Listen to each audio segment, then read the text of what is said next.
میں اب اس ایوان کی خاص طور پہ توجہ چاہوں گا، بیکاز یہاں وہ ریلیف میجرز کی بات ہم کرنے جا رہے ہیں جو پچھلے کئی سالوں سے یہ کہا جا رہا تھا کہ اس حکومت جو آئی ہے انہوں نے معاشی استحکام لے کر آئے ہیں، اس کو ہم گروتھ کی طرف کیسے لے کر جائیں گے۔ تو یہ جو اب ہم بات کرنے جا رہے ہیں ریلیف کے بارے میں، اور یہ خاص طور پہ وزیر اعظم پاکستان کی ہدایت، ان کی گائیڈنس، ان کی انسٹرکشن پہ یہ ریلیف جو ہے وہ پرووائڈ کی جا رہی ہے، تو میں سب سے کہوں گا کہ اس پہ ذرا متوجہ ہوں۔ سب سے پہلے تنخواہ دار طبقے کے لیے ریلیف۔ وزیر اعظم شہباز شریف کی حکومت سرکاری اور نجی تنخواہ دار طبقے کی مشکلات سے آگاہ ہیں۔ وزیر اعظم پاکستان کی ہدایت پر آج مجھے یہ اعلان کرتے ہوئے خوشی محسوس ہو رہی ہے کہ ہماری حکومت نے آمدنی کی 4 سلیبز کے تنخواہ دار افراد کو ریلیف فراہم کرنے کا فیصلہ کیا ہے۔ اس سلسلے میں جو تنخواہ دار 22 سے 32 لاکھ روپے کے درمیان سالانہ کماتے ہیں، ان کے ٹیکس کی شرح 23% سے کم کر کے 20% کرنے کی تجویز ہے۔ 32 سے 41 لاکھ روپے کے درمیان آمدن والے تنخواہ داروں کے لیے ٹیکس کی شرح 30% سے کم کر کے 25% کرنے کی تجویز ہے۔ 41 سے 56 لاکھ روپے آمدن والوں کے لیے انکم ٹیکس کی شرح 35% سے کم کر کے 29% کرنے کی تجویز ہے۔ اسی طرح 56 لاکھ سے 70 لاکھ روپے تک تنخواہ حاصل کرنے والوں کے لیے ٹیکس کی شرح 35% سے کم کر کے 32% کرنے کی تجویز ہے۔ جناب اسپیکر، یہ صرف یہاں تک محدود نہیں ہے۔ تنخواہ پر عائد ٹیکس کی شرحوں میں کمی کے علاوہ ہم نے ایک اور اہم ریلیف قدم اٹھاتے ہوئے تنخواہ دار طبقے پر عائد سرچارج کو بھی ختم کرنے کا فیصلہ کیا ہے۔ یہ ایک درینہ مطالبہ تھا اور حکومت کو بھی اس امر کا احساس تھا، اس لیے ہم نے پچھلے بجٹ میں اس سرچارج کی شرح کو 10% سے 9% کیا، اور اب اس سرچارج کو مکمل طور پر ختم کرنے کی تجویز ہے۔ ان اقدامات سے وزیر اعظم شہباز شریف کی حکومت نے تنخواہ دار طبقے پر بوجھ کم کرنے کا اپنا آج وعدہ پورا کیا ہے۔ جناب اسپیکر، سپر ٹیکس کی شرح میں کمی۔ مجھے یہ اعلان کرتے ہوئے خوشی محسوس ہو رہی ہے کہ ہماری حکومت نے کاروبار سے 15 کروڑ روپے سے 50 کروڑ روپے تک کی آمدنی کی 6 سلیبز پر عائد سپر ٹیکس، جو 1% سے لے کر 7.5% کی سطح تک تھا، اس کو مکمل طور پر ختم کرنے کا فیصلہ کیا ہے۔ اسی طرح 50 کروڑ روپے سے زائد آمدنی پر سپر ٹیکس کی شرح 10% سے کم کر کے 8% کرنے کی تجویز ہے۔ جناب اسپیکر، اس اقدام کا مقصد چھوٹے کاروبار اور صنعتوں کو فروغ دینے کے لیے علاوہ کاروبار میں آسانیاں پیدا کرنا ہے۔ یہاں میں کہتا چلوں کہ آج جب ہم نے یہ تجاویز کیبنٹ میں پیش کی تو پرائم منسٹر صاحب کی طرف سے اور کیبنٹ کی طرف سے ہمیں یہ ہدایت ملی ہے کہ ہم ایکسپورٹرز پہ سپر ٹیکس کو مکمل طور پہ ختم کر دیں۔ تو ہم انشاءاللہ اس کو آگے لے کر جائیں گے اور اس بجٹ کے دوران اس کو فنشنگ لائن کے تھرو لے کر جائیں گے۔ میں صرف کہنا چاہتا ہوں کہ یہ اس کا اطلاق بینکوں، تیل اور گیس تلاش کرنے والی کمپنیوں اور فرٹیلائزر کمپنیوں پر موجودہ جو سرچارج ہے وہ برقرار رہے گا۔ جناب اسپیکر، پاکستان کی معیشت میں روزگار کے مواقع پیدا اور صنعتی ترقی کا پہیہ تیز کرنے میں کنسٹرکشن سے بڑھ کر کوئی شعبہ نہیں ہے۔ جب کنسٹرکشن کا شعبہ ترقی کرتا ہے تو سیمنٹ، لوہا، شیشہ، timber, paint, tiles, hardware اور 40 سے زائد صنعتیں نشو و نما پاتی ہیں۔ جائیداد کی منتقلی پر عائد ود ہولڈنگ ٹیکس کو معقول بناتے ہوئے فائلرز کے لیے خریداری پر ٹیکس 2.5% سے 1.5% کرنے کی تجویز ہے، اور فروخت پر 5.5% سے کم کر کے 2.75% کرنے کی تجویز ہے۔ ہمیں امید ہے کہ اس اقدام سے کنسٹرکشن کی سرگرمیاں زور پکڑیں گی اور تعمیرات کا شعبہ نشو و نما پائے گا۔ ڈیجیٹل معیشت پاکستان کا سب سے تیزی سے بڑھتا ہوا برآمدی شعبہ ہے. جیسے کہ آپ کو معلوم ہے، کل میں نے اکنامک سروے میں بھی بات کی کہ اس وقت تک $3.8 بلین کی آئی ٹی ایکسپورٹ سروسز ہو چکی ہیں، اور انشاءاللہ before the year is out the I T export is going to be close to $4.5 billion. Pakistan کا آئی ٹی اور آئی ٹی سے متعلقہ خدمات کا شعبہ اور ہمارے free lancers, soft where houses اور ڈیجیٹل ایکسپورٹرز ہمارا اثاثہ ہیں.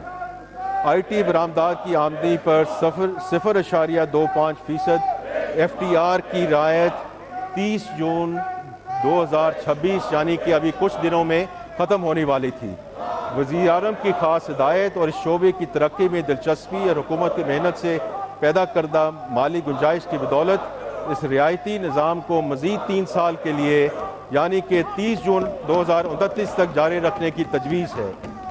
اس اقدام سے ہماری آئی ٹی برآمدات بڑھیں گی اور نوجوانوں کو اس شعبے کے جانب راغب ہونے کی تحریک ملے گی.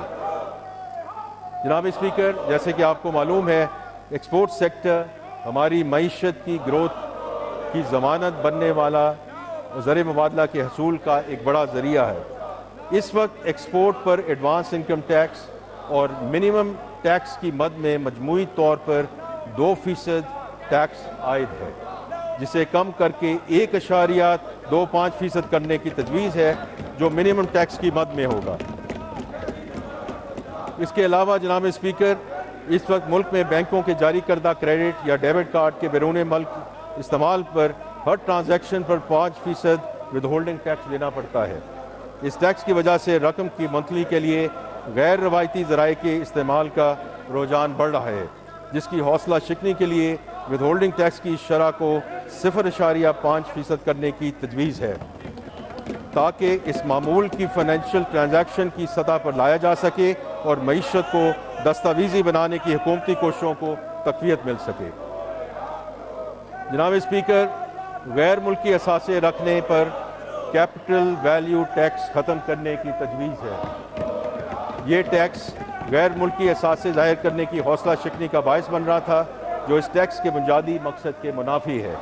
ظاہر کیے جانا والا اثاثہ ایک دستاویزی اثاثہ ہوتا ہے جس پر ٹیکس عائد ہوتا ہے. اس ٹیکس کو ختم کرنے سے پاکستانیوں کو اپنے غیر ملکی مالیاتی حیثیت ریکارڈ پر لانے کی حوصلہ افزائی ہوگی، جس سے کمپلائنس، ڈاکومنٹیشن اور افزائی ریونیو کا حصول ممکن ہوگا.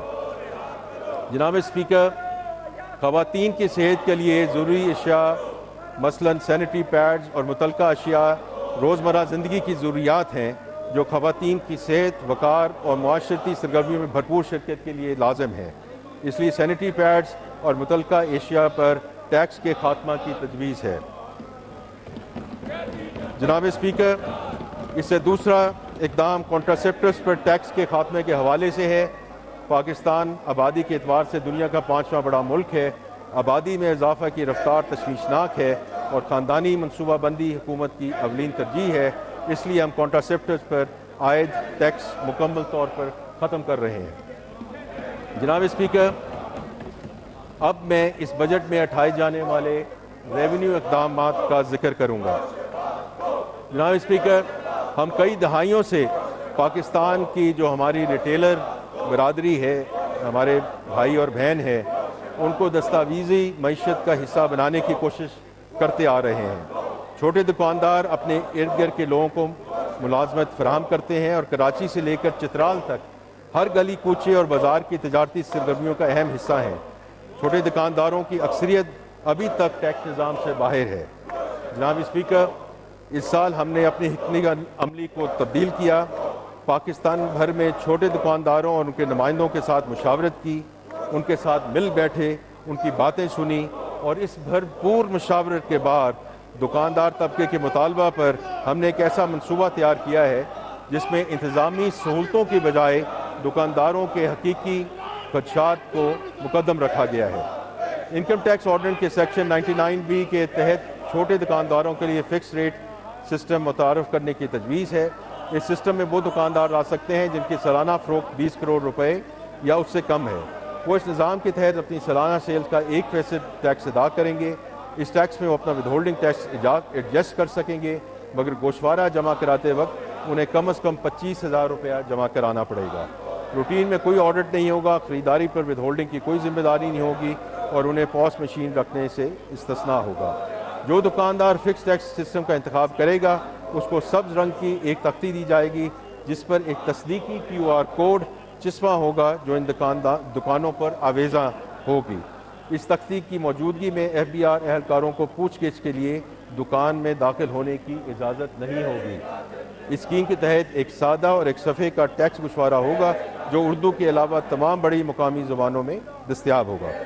جناب اسپیکر، اسی طرح گزشتہ 7 سال سے جامع جرمانوں کی رقم کو انفلیشن کے مطابق ایڈجسٹ کیا جا رہا ہے اور ڈیجیٹل انٹیگریشن کی خلاف ورزی پر بھی جرمانوں کی تجویز ہے۔ جناب اسپیکر، میں یہ واضح کر دینا چاہتا ہوں کہ ان اقدامات کا مقصد ریونیو بڑھانا نہیں بلکہ ان کا اصل ہدف احتساب ہے۔ یہ اقدامات اس بات کو یقینی بنائیں گے کہ اب ٹیکس چوری آسان نہ رہے۔ سیلز ٹیکس ایکٹ میں 3rd اسکیڈول کے دائرہ کار کو وسعت دی جا رہی ہے اور اس میں فاسٹ موونگ کنزیومر گڈز کی کیٹیگری کو شامل کیا جا رہا ہے۔ ملتی جلتی یا ایک جیسی اشیاء کو ان کی درجہ بندی کی بنیاد پر مختلف شرح سے ٹیکس لگایا جاتا رہا ہے جس کی وجہ سے انڈر انوائسنگ اور اشیاء کی غلط درجہ بندی کا رجحان بڑھا۔